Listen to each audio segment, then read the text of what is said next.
Thanks for joining us again on the Real News Network. We continue our series of interviews with Tom Ferguson on Barack Obama's plans for the economy. Thanks, Tom. So we're talking about the stimulus package not being big enough. We talked about the bank reform not being much of a reform. Right. I think you used the phrase once, I think off camera, save the bankers, not the banks. This is what's wrong with the plan. Well, they need to save banks and not bankers, and they're doing the reverse. So if you're correct, what does the economy look like in the next 5 years? It just sort of limps along. It's not. I mean, presumably, there is a stimulus program, so you will get off the bottom. But there's an aspect of this we haven't discussed, and it's important for if you're going to try to do some kind of forecasting to think about it, which is what you see happening in the U.S., which was the folks think about a stimulus, and then they come in with an inadequate proposal, which is criticized and cut down. That's happening in every country on earth. It's happening in Europe, all over. It's happening in Japan.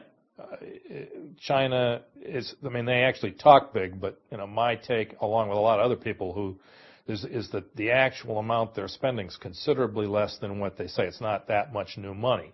On the other hand, they are making a fairly large effort in terms of GDP. Anyway, the bottom line here is, therefore, in maybe 120 countries or more, they're all pulling up short. So the global problem here is fairly acute. Pulling up short meaning the stimulus package is not big enough. Everybody's stimulus program is not enough for their own country. Sum that up in the world, and you begin to get a really scary shortfall. Now, the reason they're saying is that the potential inflation that will come from what they're saying is a debasement of the currency is such a threat that you can't go further than this. Look, there are all kinds of arguments that you see. The one you hear is, it's usually some form of, we can't borrow more. Or they're afraid it turns into just printing of money. Yeah, but that stuff leaves me cold. You look in the Depression, you got the same objections to the New Deal. But one thing you learn from sort of plain old Keynesian economics was that there's one great way to run a budget deficit: just run below full employment for a long time. Boy, will that make your deficit mount. In that sense, claims that, I'm not sympathetic to claims about how budget deficits will be terrible. You want to close the budget deficit, put people back to work. Let me play the other side. The argument will be just putting them back to work by printing money is different than putting them back to work because a real economy is developed. No, you don't. Well, actually, you can print money for a while. It's not. The Fed's quantitative easing, which is printing money, that's the long and the short of it, that makes perfect sense. You're not going to get inflation out of that because the economic turnover that is happening with all that money is very little. Put it in other words, money times velocity is just not interesting yet. It's not moving around much. Obviously, if the economy starts to pick up, then the Fed needs to withdraw some of that monetary stimulus. They're aware of that. Now, I think Bernanke and others, could help us all by sort of just outlining clearly how they do it. The standard objection on this runs something like this. Hey, look at all the Fed used to have mostly treasuries in its balance sheet. Now they've got all this junk. Now, they used to just sell treasuries to pull cash in. They're not going to be able to turn that. They're not going to sell that junk to the folks that they're trying to help buy the junk with. So what are they going to do? And the answer is it's going to end up somewhere in the U.S. Treasury or in the FDIC or somebody, which is just borrows from the Treasury. It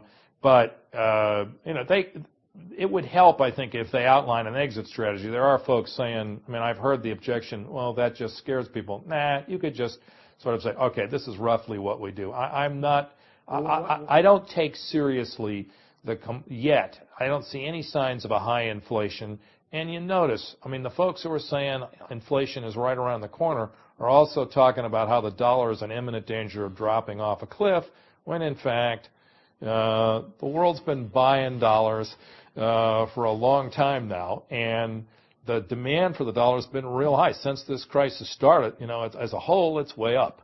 But just, I guess, in the last day or two, the Chinese talked about some kind of international currency or some way to have a financial system that isn't based on the U.S. dollar. Yeah. Certainly the Chinese are holding a lot of U.S. dollars, so they can't precipitate some kind of sell-off of U.S. dollars, but they're getting nervous, it seems. Is there some point where people say the U.S. economy is all being, as they say, the lifeblood is artificial, just printing money? Could you have a dollar crisis? Sure. Are we anywhere near that? No, I don't think that.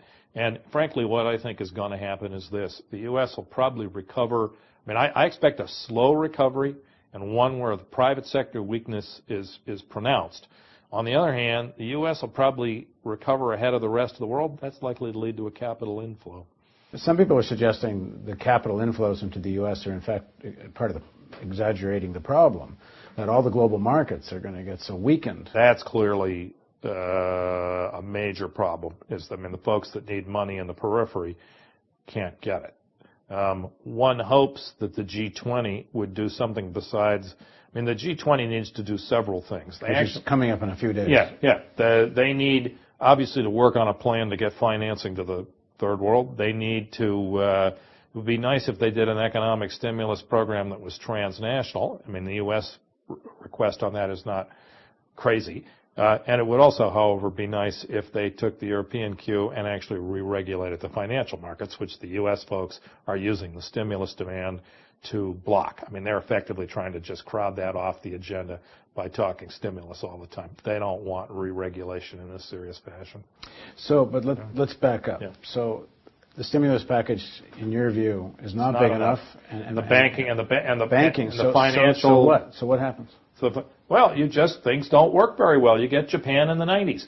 You can't. But are we getting double-digit unemployment in the United States? Do we start seeing? I expect you'll see 10% unemployment, and it'll probably take a long. What I suspect you're going to get is something like, you remember the jobless recovery of the early 90s coming out of the last little credit crunch? That was the Resolution Trust S&L crisis.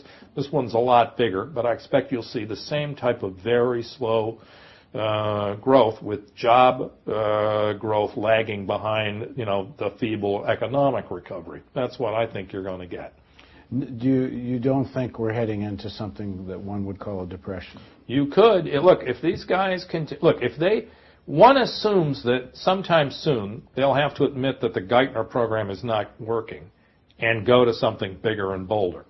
If they don't, and, they just limp along with look, if banks aren't making new loans and you got an anemic recovery from an inadequate economic stimulus, you've obviously got a formula where you get another shock, something else happens, Eastern Europe collapses or something, and which is happening. Which may well be happening.